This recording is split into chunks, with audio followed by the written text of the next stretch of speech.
सिंगरौली जिले में हुए निगम चुनाव के शांतिपूर्ण समाप्त होने की बात कहकर प्रशासन जहां अपनी पीठ थपथपा रहा है, तो वहीं वार्ड क्रमांक 20 के मतदान केंद्र में भाजपा जिला अध्यक्ष वीरेंद्र गोयल की मौजूदगी में भाजपा और कांग्रेस कार्यकर्ताओं के बीच फर्जी मतदान को लेकर हुई मारपीट के मामले ने प्रशासनिक व्यवस्था की पोल खोल दी।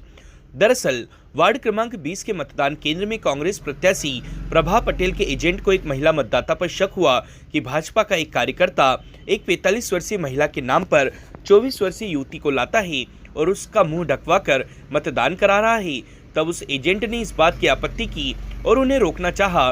तभी वहां मौजूद भाजपा जिला अध्यक्ष वीरेंद्र गोयल और उनके साथी भाजपा कार्यकर्ताओं ने पहले तो उसी कांग्रेस एजेंट के साथ मारपीट की और जिला अध्यक्ष ने उसे जबरन पुलिस से गिरफ्तार भी करा दिया और कांग्रेस प्रत्याशी और उसके पति को भी डराया धमकाया। इस मतदान केंद्र में कांग्रेस प्रत्याशी, उनके पति और उनके एजेंट लगातार भाजपा के दबाव में फर्जी वोटिंग का आरोप लगाते रहे, पर उनकी किसी ने नहीं सुनी और मतदान चलता रहा। यहां तक कि पीठासीन अधिकारी ने भी कोई सक्रियता नहीं दिखाई।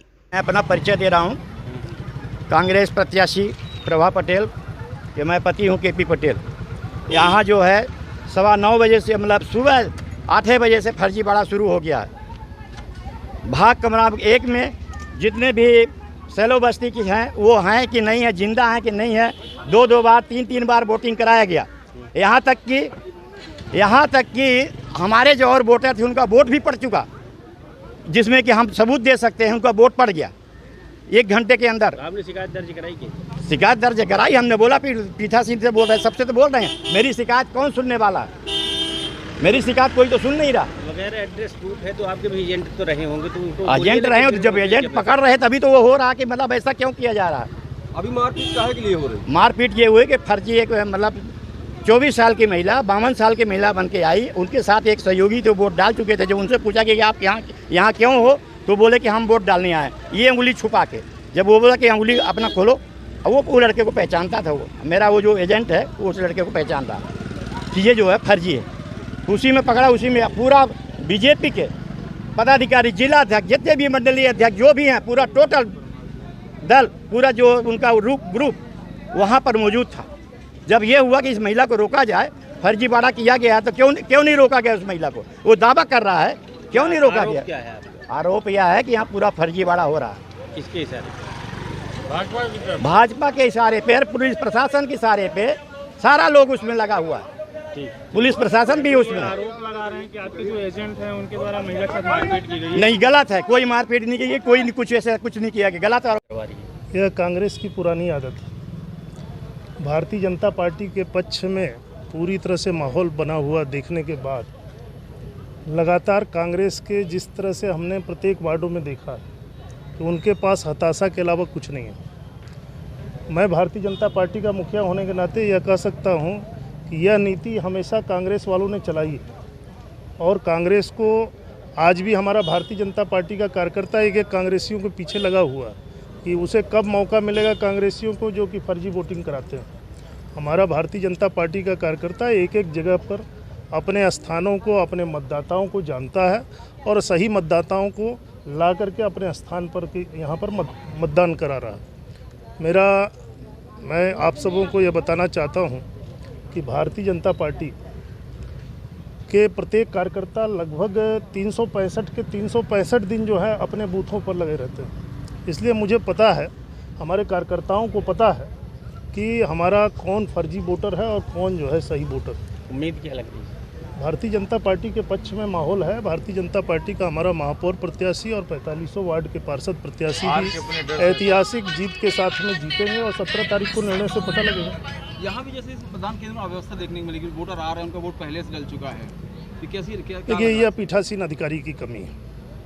अगर पीठासीन अधिकारी के रहते हुए अगर कोई फर्जी वोट का इस्तेमाल किया है, मैं चूँकि स्वयं मतदान करके आया हूँ और मैंने अपनी 85 साल की माताजी को भी मतदान कराया है और उनका भी मैंने वोटर आईडी कार्ड दिखाने के बाद ही अपना मतदान किया है मैंने।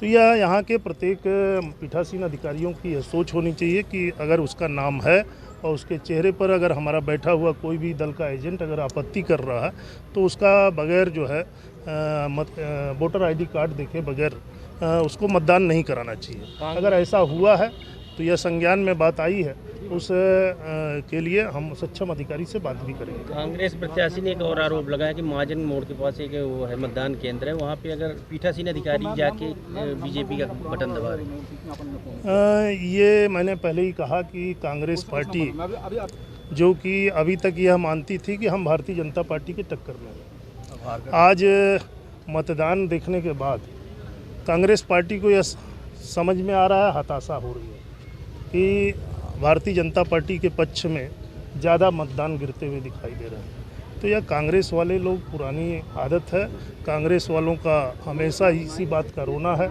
अभी जिस दिन हमारा भारतीय जनता पार्टी के पक्ष में हमारा प्रत्याशी जब जीतेगा, उस दिन वह ईवीएम पर आरोप लगाएंगे। तो यह उनके आरोप का एक षड्यंत्र पूर्वक हमेशा से साजिश रही है कि उनको इस तरह के साजिश के तहत अपने आम जनमानस को गुमराह कर। टक्कर किससे मानते हैं? हमारी किसी से टक्कर नहीं है। भारतीय जनता पार्टी एक तरफा मतों से जीत रही है। भारतीय जनता पार्टी के सामने में वो बहुत ही अंतर की संख्या में हम लोग आगे बढ़ रहे हैं। जैसा कि आप सभी देख रहे हैं कि त्रिस्तरीय पंचायत के 2 चरण हमारे कंप्लीट हो चुके हैं। नगरीय निकाय का जो निर्वाचन है उसका एक प्रथम चरण में जो हमारा नगर निगम क्षेत्र था उसमें 240 मतदान केंद्रों पर शांतिपूर्वक मतदान संपादित हुआ है और सभी पोलिंग पार्टीज जो उन्होंने जो अपने मतदान केंद्रों को संपादित कराया वो अभी अपने जो कचौर में जो सामग्री संग्रहण स्थल है वहाँ तक निकल चुकी हैं और किसी प्रकार की कोई भी अपनी घटना इस दौरान घटित नहीं हुई है। लगातार जो है जो भी निर्वाचन की प्रक्रियाएं हैं उसके तहत आगे आने वाली प्रक्रियाएं भी संपादित